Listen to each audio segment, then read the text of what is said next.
कठपुतली की आंखें कभी भी यूं ही मत मिटाओ, वरना वह भी तुमसे वैसा ही बदला लेगी। लेकिन तुम्हारे सामने खड़ी औरत को यकीन ही नहीं हुआ। उसने न सिर्फ कठपुतली की आंखें मिटा दी, बल्कि उसका मुंह भी मिटा दिया। अचानक जब औरत उठी तो उसका मुंह और आंखें दोनों गायब हो गए। लेकिन खुशकिस्मती से यह कठपुतली बहुत ही सिद्धांतवादी थी और अपनी रक्षा करने वालों को आसानी से चोट नहीं पहुंचाती थी। जाओमी उस दिन पेंटिंग पर ध्यान केंद्रित कर रही थी। अचानक कठपुतली का सिर अचानक घूम गया।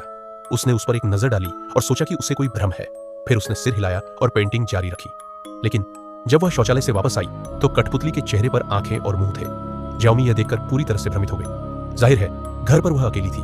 यह किसने किया? उसने बिना सोचे समझे रबड़ उठा ली और उसे मिटाने लगी। उसे क्या पता था कि यह हादसा होने वाला है। दिन भर की थकान से चूर जाओमी अभी अभी वहां से निकली ही थी कि कठपुतली चमत्कारिक रूप से जिंदा हो गई।